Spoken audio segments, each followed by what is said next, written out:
الحمد للہ وکفا والصلاة والسلام علی عباده الذین اصطفى خصوصاً علی افضلهم وخاتم النبیین محمد الامین وعلی آلہ وصحبہ اجمعین اما بعد فقد قال اللہ تبارک وتعالی کما ورد فی سورة النساء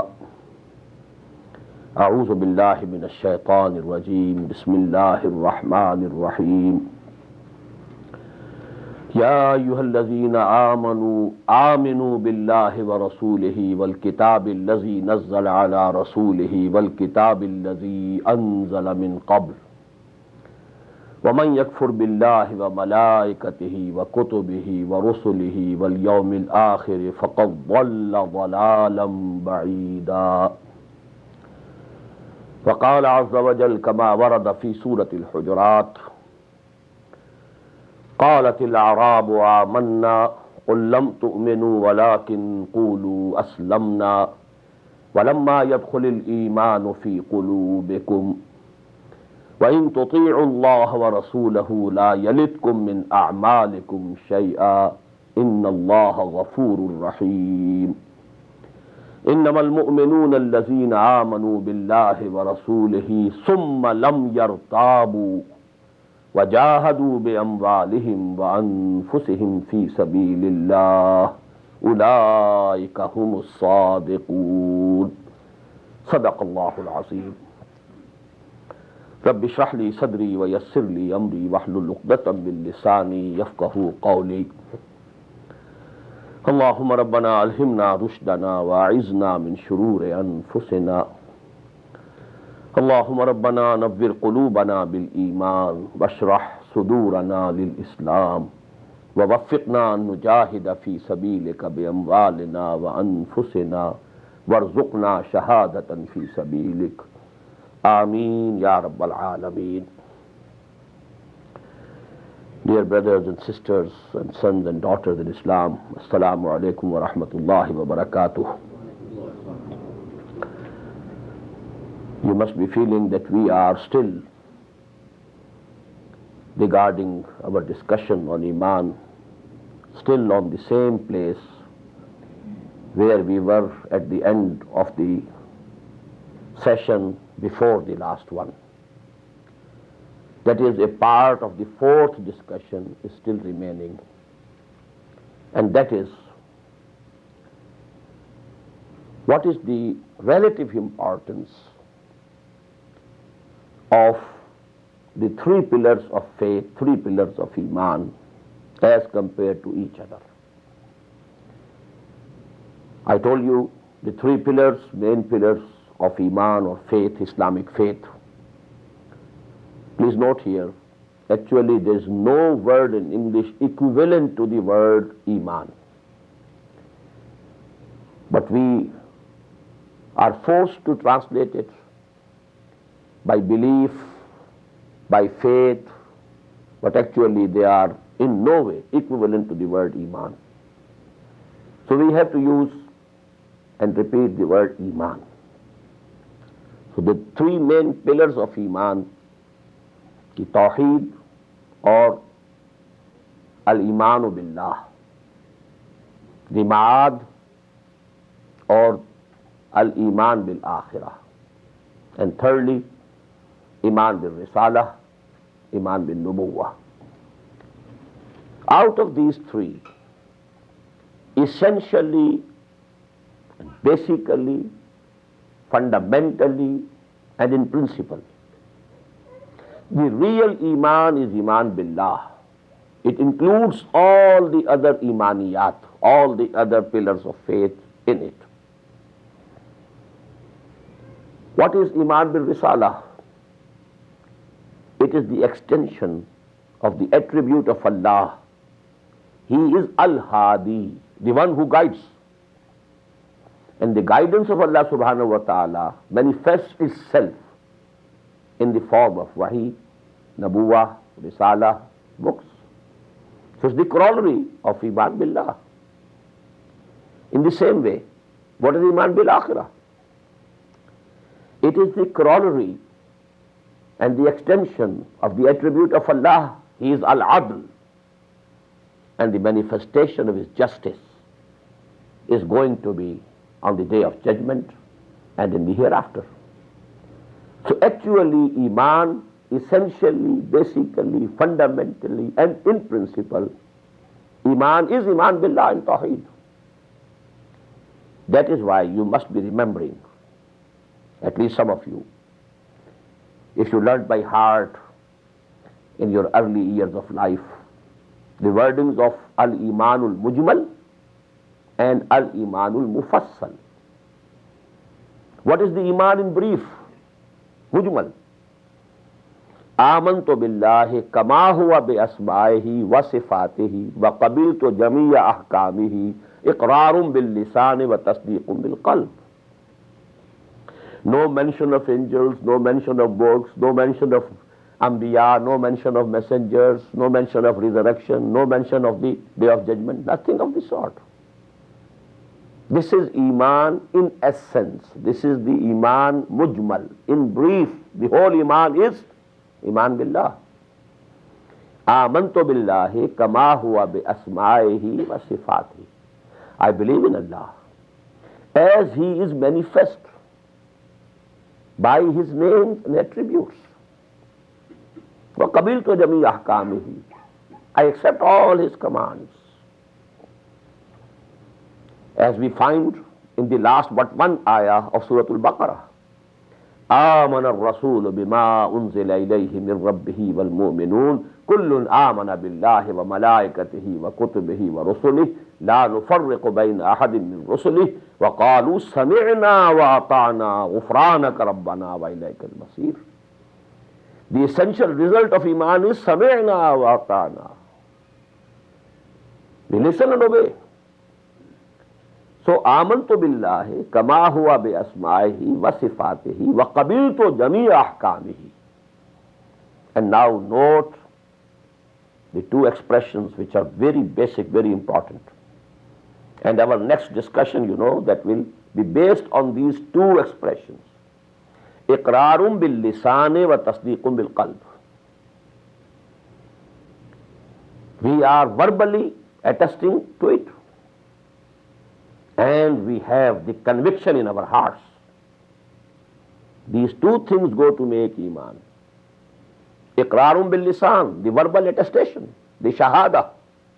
Ashhadu an la ilaha illallah wa ashhadu anna Muhammadan Rasulullah. This is the verbal attestation. And then there should be tasdiqun bil qalb, the conviction in the heart. So this is Iman Mujmal. This is the fundamental and the basic Iman, and all comprehensive.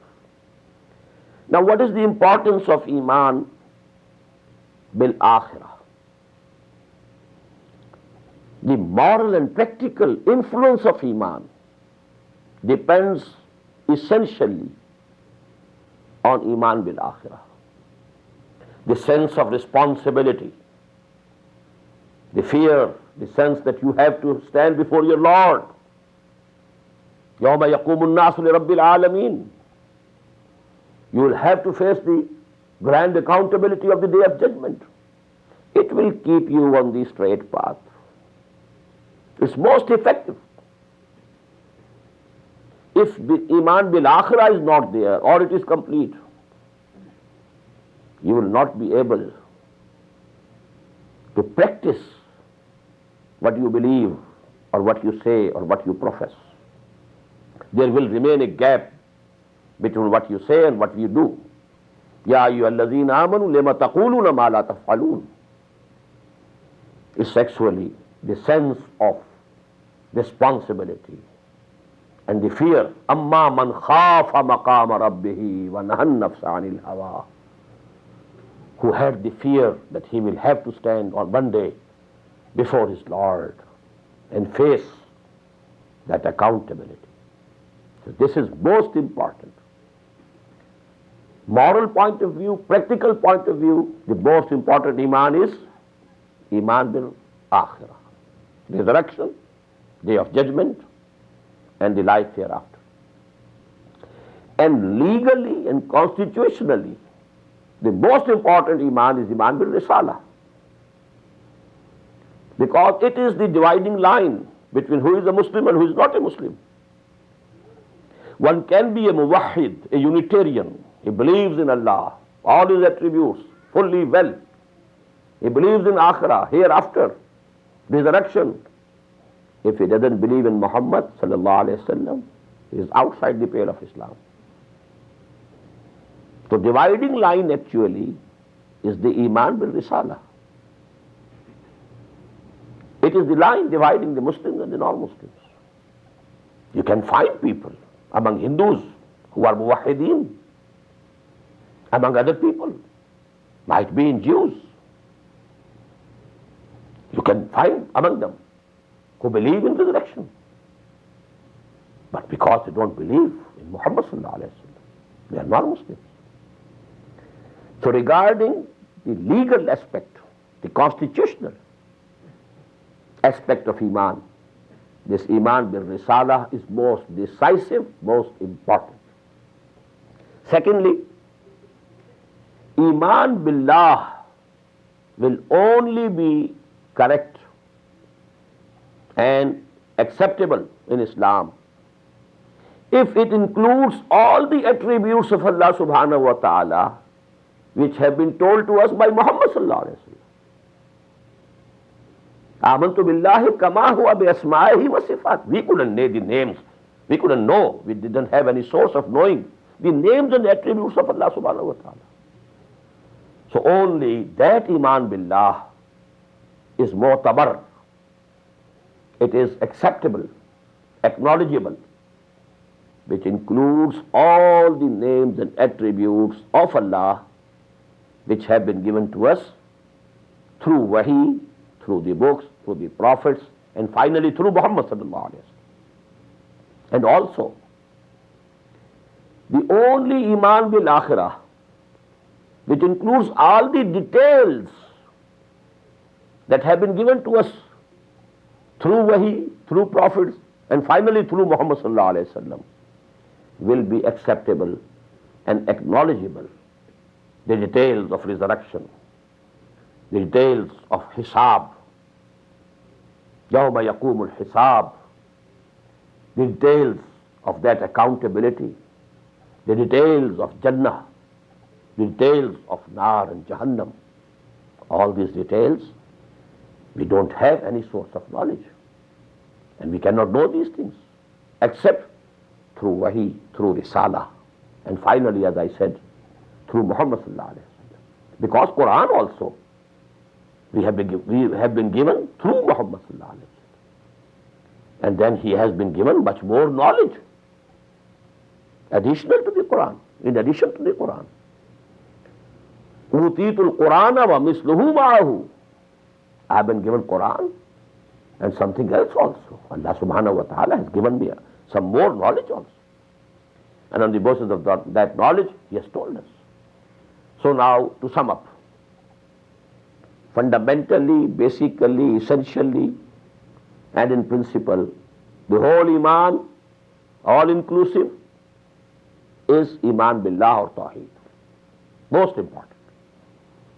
But legally, constitutionally, the most important Iman is Iman bil Risala. And morally and practically, to have the influence on the characters of the people, the behavior of the people, the most important Iman is the Iman bil Akhirah. And now we are going to the 5th and the 6th and the 7th headings. They will be discussed jointly now. The 5th is the 2 aspects of Iman.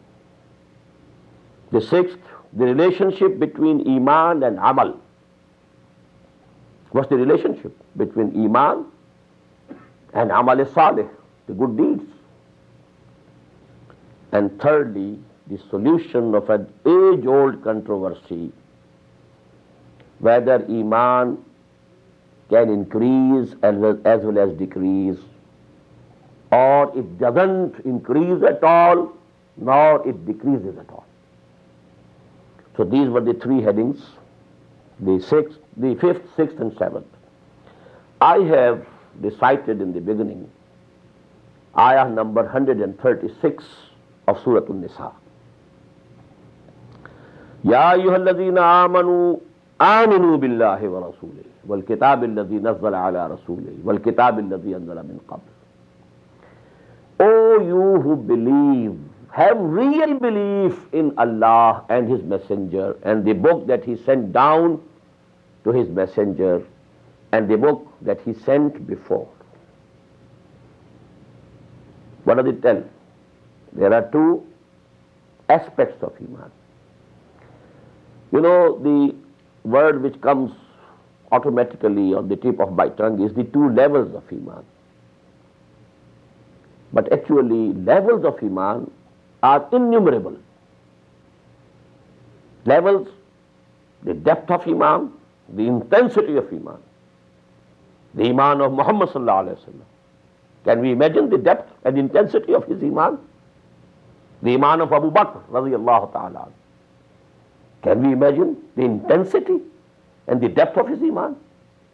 Then the Iman of the Sahaba. Then you go on, coming to the Iman of any one of us. Innumerable levels of Iman. I should say, as many levels as many human beings. But these are two, you may say, these levels can be divided into two main parts. This is one mode of expression. Or you can say there are two aspects of Iman.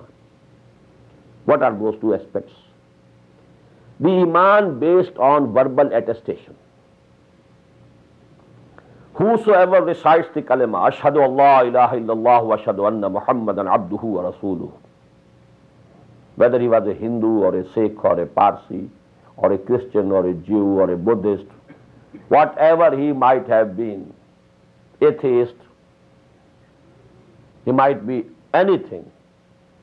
No sooner than he recites, he utters these words, Ashhadu an la ilaha illallah wa ashhadu anna Muhammadan Rasulullah, he becomes a Muslim. He becomes a mu'min. This is the first stage of Iman, based on verbal attestation. But this is not the real Iman. The real Iman would be when you have the real conviction in your hearts. Iqrarun bil lisan wa tasdiqun bil qalb.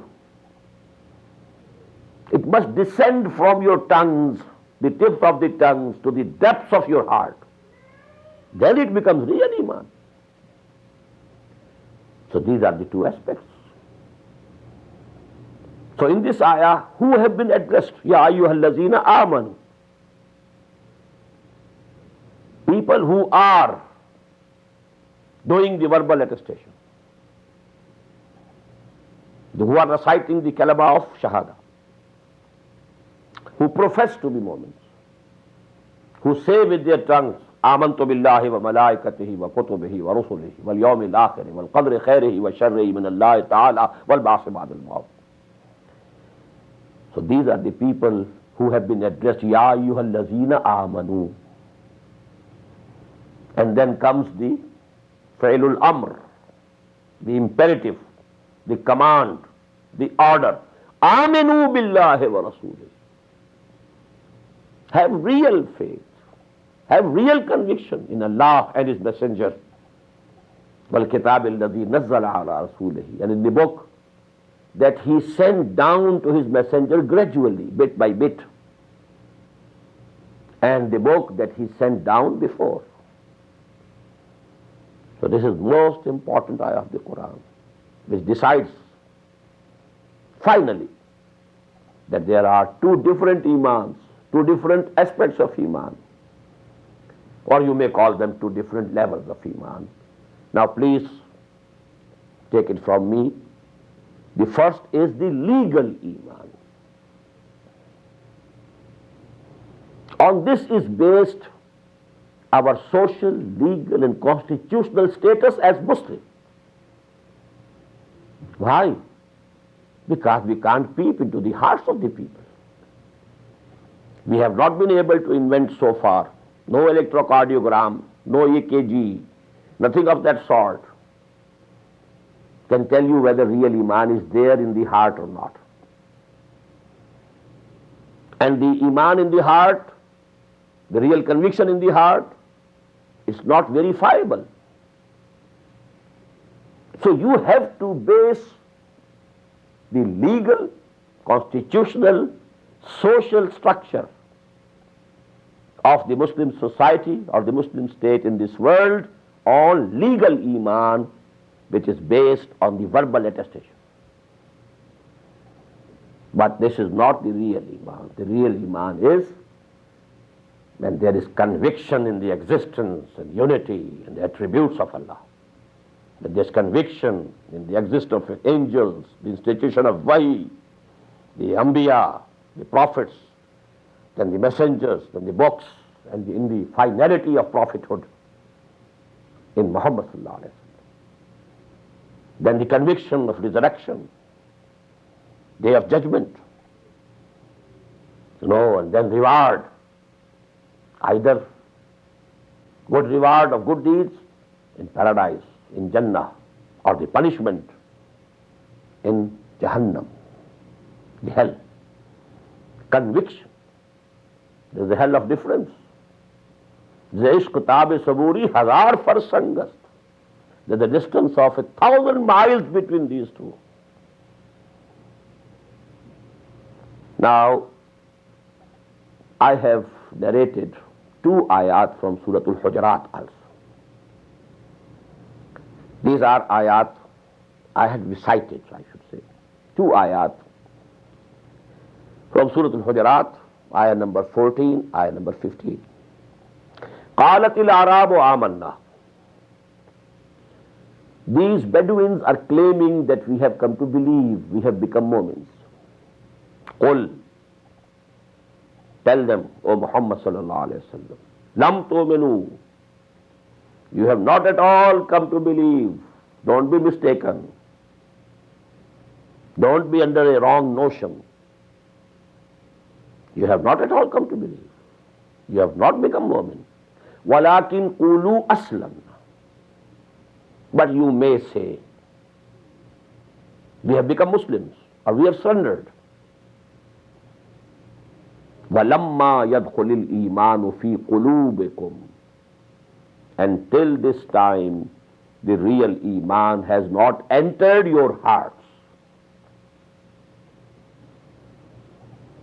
In the same surah, Allah subhanahu wa ta'ala has said about the companions of Muhammad sallallahu alayhi wa sallam, وَلَكِنَّ اللَّهَ حَبَّبَ إِلَيْكُمُ الْإِيمَانَ وَزَيَّنَهُ فِي قُلُوبِكُمْ.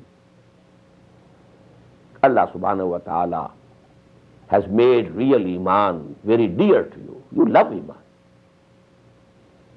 And now your hearts are shining with the light of that Iman, that real Iman, that burning faith, the living conviction.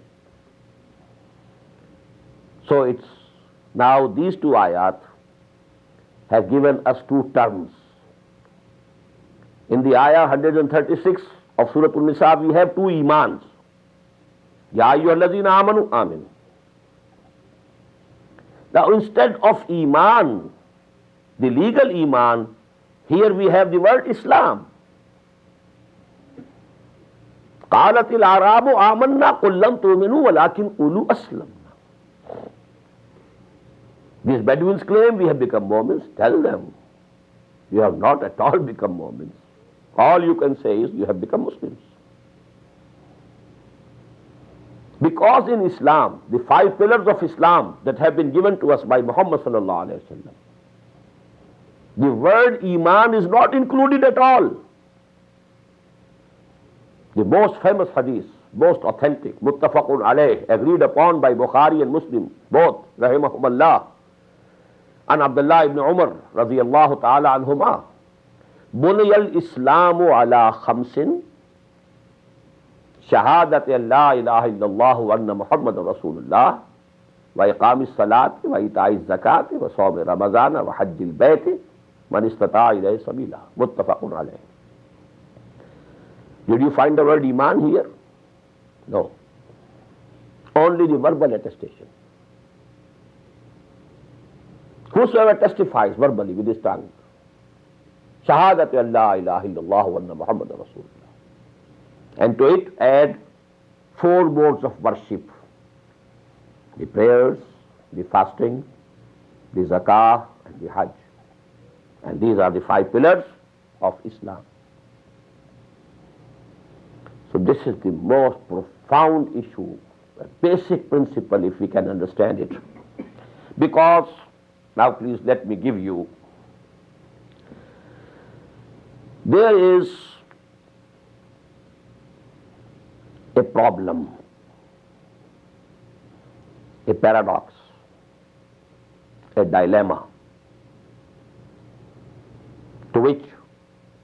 about which our enemies can say there is contradiction. The enemies would call it contradiction. But we have to accept the problem is there. Although there can be no contradiction in Quran and Hadith. But apparently there is a contradiction. And I am calling it a problem, a paradox, a dilemma. What is it? Here Quran says, قَالَتِ الْأَعْرَابُ آمَنَّا قُلْ لَمْ تُؤْمِنُوا وَلَكِنْ قُولُوا أَسْلَمْنَا وَلَمَّا يَدْخُلِ الْإِيمَانُ فِي قُلُوبِكُمْ. I have translated already. These Bedouins are claiming that we have become Mu'mins. Tell them, O Muhammad sallallahu alayhi wa sallam, you have not at all become Mu'min. All you can say, all you can claim is that you have become Muslims. And on the other hand, in the ayah number 94 of Surah An-Nisa, Allah Ta'ala himself says, وَلَا تَقُولُوا لِمَنْ أَلْقَى إِلَيْكُمُ السَّلَامَ لَسْتَ مُؤْمِنًا. Don't say to anyone, there can be 2 translations now, who say salam to you or who claim Islam for themselves. Don't say, you cannot say you are not a mu'min.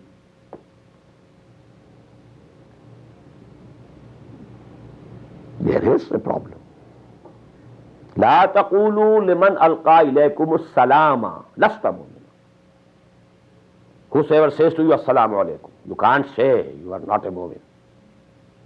You have to accept him as a mu'min. Or whosoever presents salamati, salamah to you, whosoever says I am a Muslim, you can't say you are not a mu'min. And there قالت الأعراب آمنا قل لم تؤمنوا ولكن قولوا أسلمنا ولما يدخل الإيمان في قلوبكم. Apparently there is a contradiction. We know there cannot be any contradiction in Quran, but there is a problem to resolve, a paradox to solve, a dilemma to solve. And let me quote an incident, very important incident. It will throw the light on the complexity of this dilemma or problem or paradox. Once during a battle, jihad fi sabilillah, Hazrat Usama ibn Zayd radiyallahu ta'ala anhuma, who was very dear to the Prophet sallallahu alaihi wasallam, like his grandson, because you know that the Prophet adopted Hazrat Zayd radiyallahu ta'ala anhu as his son. But later on, when Surah Ahzab was revealed, you know, otherwise before that he was called Zayd ibn Muhammad sallallahu alaihi wasallam. But later again he reverted to Zayd ibn Harsa. And Usama was the son of Zayd, so very dear to Muhammad, just as a grandson. It happened that he had, you know, a man-to-man, one-to-one duel with a kafir, mushrik. And when that kafir or mushrik was overpowered absolutely, and he felt that now I am absolutely at the mercy of Usama, he said, Ashhadu an la ilaha illallah wa ashhadu anna Muhammadan Rasulullah. Usama radiyallahu ta'ala anhu thought, as any one of us would have thought, that's only an excuse. He is not reciting the kalima from his heart sincerely. He wants only to be saved. So he didn't spare his life, killed him. But there was something within him now, whether I have done something wrong or something correct. He himself came and reported the incident to the Prophet sallallahu alaihi wasallam. The Prophet was angry. at least not pleased. He said, you have done something wrong. You have committed a blunder. And let me quote here the wordings of the Prophet. According to the hadith in Bukhari, the Prophet said, أَفَلَا شَقَقْتَ مِنْ قَلْبِهِ حَتَّى تَعْلَمَ أَقَالَهَا أَمْ لَا. Could you open his heart and see for yourself whether he uttered these words sincerely or not? You know, the anger in these words, this displeasure. According to hadith in Ibn Majah, Sunan Ibn Majah rahimahullah, فَهَلَّا شَقَقْتَ عَنْ بَطْنِهِ فَعَلِمْتَ مَا فِي قَلْبِهِ. Why didn't you open his abdomen and see? What did it mean? You couldn't do it. It cannot be verified. How could you decide? He was not true, he was not sincere. There might be 99%, circumstantial advance,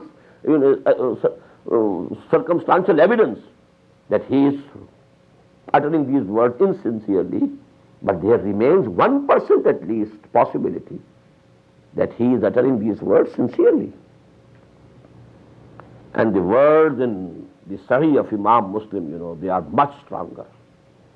فَكَيْفَ تَصْنَعُ يَا أُسَامَةَ بِلَا إِلَهَ إِلَّا اللَّهِ إِذْ جَاءَتْ يَوْمَ الْقِيَامَةِ. What will you do, O Usama, when this kalma, La ilaha illallah, will come against you on the day of judgment? I was there. This kalma, Ashhadu an la ilaha illallah, I was there.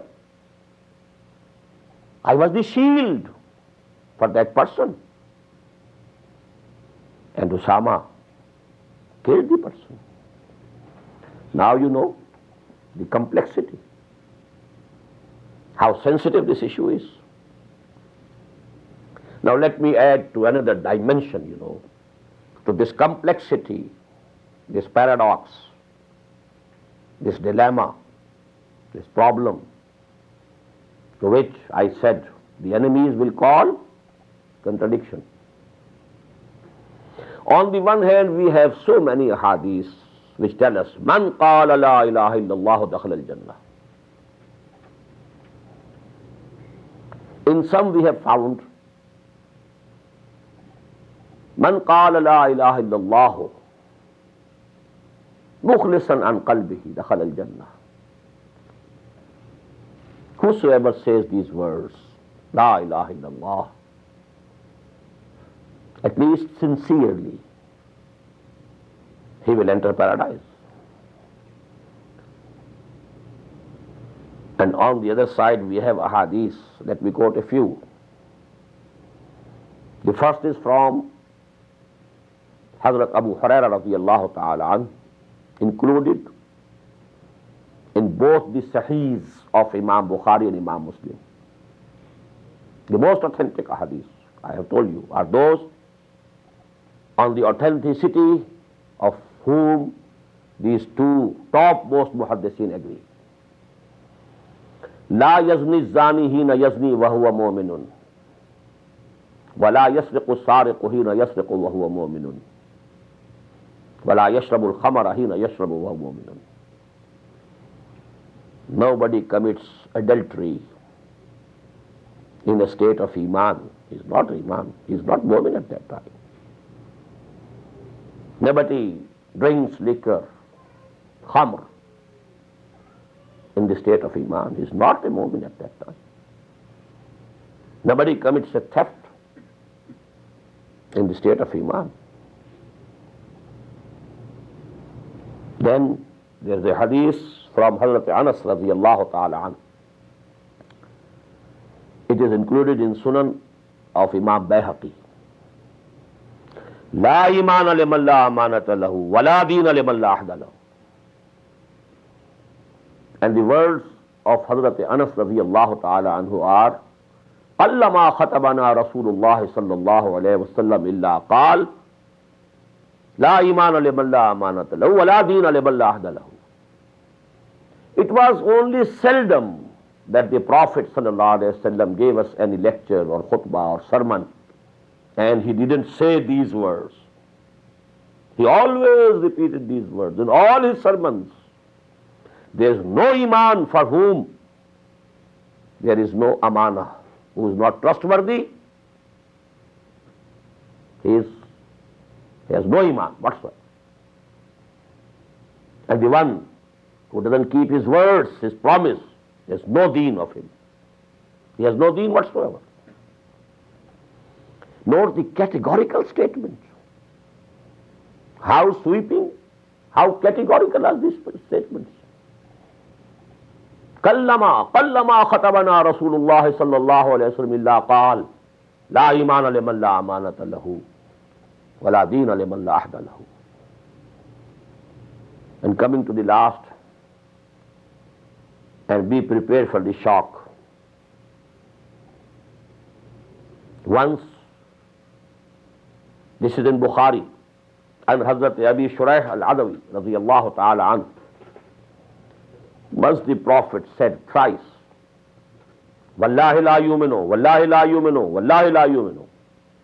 I swear by Allah, he is not a mu'min. I swear by Allah, that person is not a mu'min. I swear by Allah, that person is not a mu'min. The Sahaba trembled and asked, Who, Ya Rasulullah? Man, Ya Rasulullah? What was the reply? Allazi la ya'manu jaruhu bawa'iqahu. The one whose neighbor is not in peace due to his mischiefs.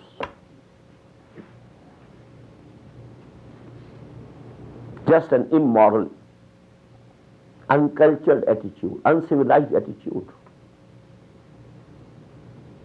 No kabira, no big sin, no shirk, no kufr, no adultery, no usury, no theft. Only this character, this attitude, that your neighbor is not in peace due to your mischiefs. Wallahi la yumin, Wallahi la yumin, Wallahi la yumin. Now keep these ahadith. I think these three will suffice. And keep the other ahadith. There is an apparent contradiction. Now, what is the solution?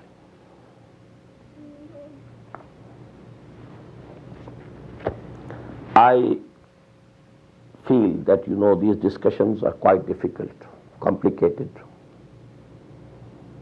But I want that these be included in these lectures. These are very basic issues. Regarding this dilemma or paradox or problem or apparent contradiction, there have been 6 shades of opinion during the 1400 years history of the Muslim Ummah.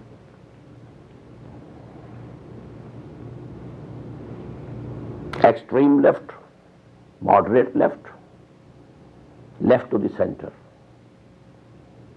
right to the center, moderate center, and extreme right.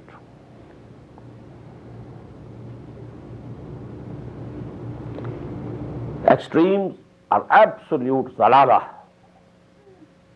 reaching the level of kufr. The moderates on the left and right, they are shades of zalalah, no doubt, not reaching the level of kufr. But the average, are 2 opinions, and they are very important. They are very close to each other. The left to the center and the right to the center, they come together. The one is the position of Imam Bukhari, rahimahullah, and most of the muhaddiseen. And to the right of the center is the position of Imam Abu Hanifa, rahimahullah. What is extreme left? position that Khawarij took. Whosoever commits a major sin, he immediately becomes a kafir. Now you can kill him. Mubahul dam, mubahul mal. You can kill him. You can have all his belongings as booty, as malul ghanima. You can take his wife or wives as your, what should you say, concubines, slaves, slave girls. No sooner than you commit a major ma'asiyah, kabira, you become a kafir. That was the position taken by Khawarij. And I told you, it was agreed upon, they have left the pale of Islam. They went out of the folds of Islam, they become kuffar. This is extreme left. Next to them come the Mu'tazila. Whosoever commits a sin, he comes out of Iman and Islam, but doesn't become a kafir. There is a no man's land in between Islam and Iman and Kufr. They call it manzilatun bainal manzilatayn, a mid position between two extremes. Kufr, Iman and Islam taken together. They have committed a sin, so they have come out of the region of Islam and Iman, but not entered Kufr. Here they are different from the Khawarij. So actually, it didn't pose a practical problem. If he is not a kafir, well, you can't kill him. He is not mubahud dam, he is not mubahul mal. You can't take his property and belongings. So practically, there was no problem. But in the case of the Khawarij, the problem was very great. They declared Hazrat Ali as kafir, declared Hazrat Muawiyah as kafir, Abu Musa Ashari kafir, Amr ibn al-As kafir. And they were the ones who killed Hazrat Ali, martyred him. Ibn Maljam, Kharji. But you know, let us proceed, not go to history. The time is very limited. The third position, this is left to the center. This is the position of Imam Bukhari, Imam Malik, Imam Shafi'i, Imam Ahmad ibn Hanbal, most of the muhaddithin, that deeds are included in Iman. And if there are sins, the Iman is not complete. It becomes incomplete. But still, you know, if there is some tasdeeq remaining in the heart, he will be accepted as Muslim. He is not a kafir at all. But deeds and actions are an integral part of Iman. Al-Imanu qawlun wa amalun. Iman includes both these things. The qawl, the verbal attestation, as well as the amal. This is the position of the muhaddithin, Imam Bukhari rahimahullah. Because he is the Sayyidul Muhaddithin, he stands at the top of the list of the muhaddithin. What's the position of now? We are coming to the right of the center. That is Imam Abu Hanifa. No doubt, Ra'isul Fuqaha. He is at the top of the jurists in Islam. No doubt about it. Rather, I feel he is the topmost jurist of the human race. His sense, legal sense, was very acute, very deep. Legal and constitutional sense. What is his position? Actions and deeds and Iman, they are two separate entities. Al-imanu qawlun bil-lisan wa tasdeequn bil-qalb. Action and deed is a separate entity altogether. And even if a person commits a major sin, he doesn't become a kafir at all. And on the day of judgment, his good deeds and bad deeds will be balanced against each other. If the good deeds are more than the bad deeds, he will go straight to the paradise. If the bad deeds are heavier, that side of the balance is heavier than the good deeds, then he will be thrown in the fire of hell for some time, till he gets the punishment proportionate to his bad deeds. Then he will be taken out, and then he will enter finally in the paradise. But Iman and Amal are two separate entities. This is the basic difference. Imam Bukhari and Muhaddiseen say Iman and Amal are one. And Imam Abu Hanifa says no, Iman and Amal are separate entities. Which since Iman in quantity, in depth decreases, but it doesn't vanish. Now you go to the next, the moderate on the right side, they are Murjiya. Who are Murjiya? They say Iman is Iqrar plus Tasdeeq. But wherever there are both Iqrar and Tasdeeq, no bad deed will bring any punishment to that person. This is Zalala. This is, something absolutely wrong. It makes people bold. Well, we have Tasdeeq, we have Iman. Now I can do anything, I can eat anything, I can do anything, I can commit any sin. It is not going to do me any harm. They are called Murjiya. And the last of all, at the extreme right, they are Karamiya. They say not even, Tasdeequm bil qalb is also not necessary. Even if there is verbal attestation, no sin can do any harm and will bring any punishment to that person. So these are the 6 main divisions, main shades of opinion. Now we come to the central 2. Leave the Khawarij, leave the Karamiya, leave the Mu'tazila, and mind you, the Mu'tazila and Ahl Tashayyu, they can be grouped in one. They have the same position as Mu'tazila. Leave the Murjiya also.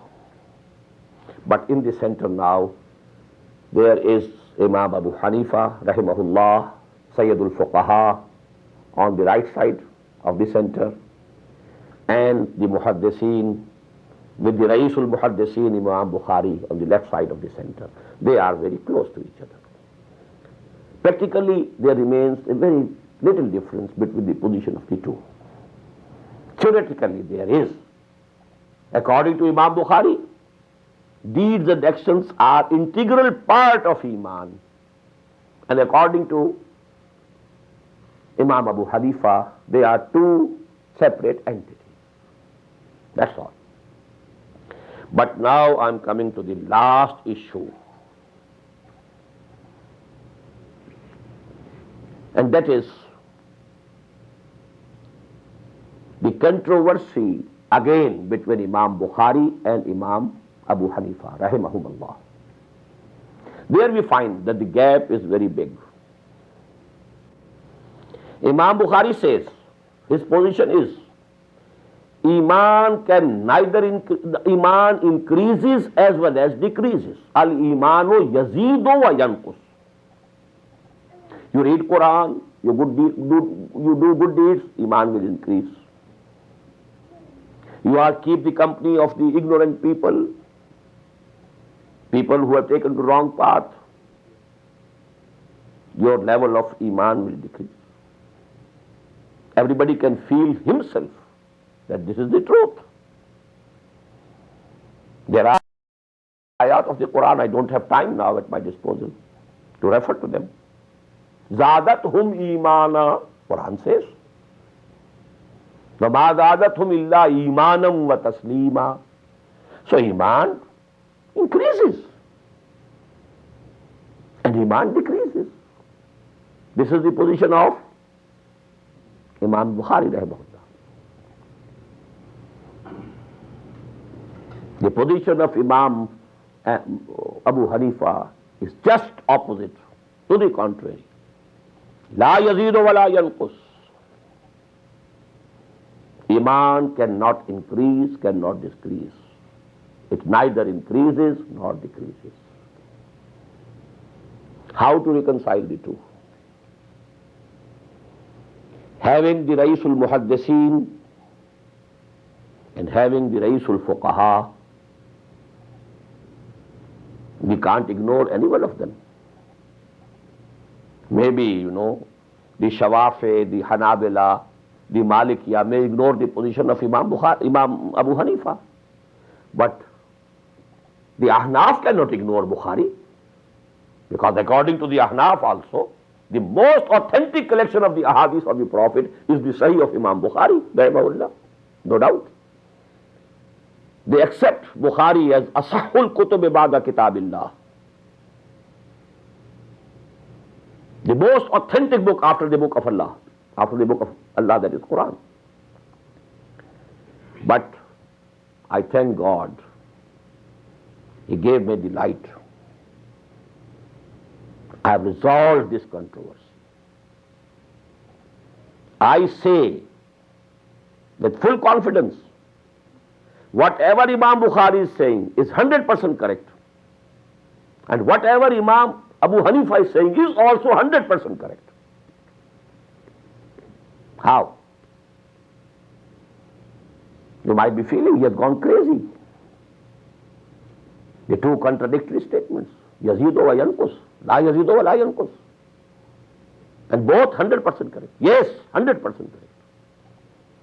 They are speaking about two different aspects of Iman. At the level of real Iman, Imam Bukhari's position is 100% correct. It increases, it decreases. But the real Iman, the conviction in the heart. And Imam Abu Hanifa is a jurist. He is looking to the legal and constitutional aspect of this issue. He is talking about legal Islam, legal Iman. And legally speaking, constitutionally speaking, this legal Iman gives you a social, legal and constitutional status in this world. You are entitled to all the rights of a Muslim in a Muslim society. All the rights of citizenship, full citizenship in an Islamic state, in the system of caliphate. Well, this legal status is stationary. It can't increase, it can't decrease. It remains the same.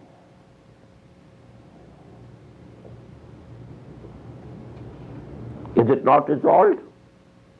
But all these things can only be resolved when you understand the two different aspects of Islam. The legal Islam, the real Islam. The real Iman and the legal Iman. The legal Iman, Islam is based on that. Shahada, verbal attestation. And at this level, deeds are different and Iman is different. At the legal. At the real Iman, Iman and Amal become one. Here again, Imam Bukhari is correct 100%.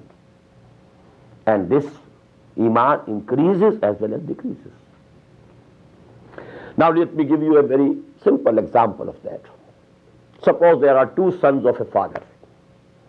Muslim father, two Muslim sons. One is very muttaqi, very muttaqi. He says tahajjud also in addition to the 5 obligatory prayers. The other is fasiq, fajr. He only intermittently says prayers. But he is a Muslim, legal Muslim.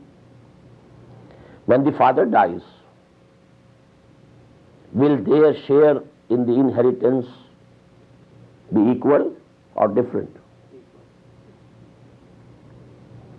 Do you give more to the muttaqi, to the mutahajjid, and less to this fasiq and fajir.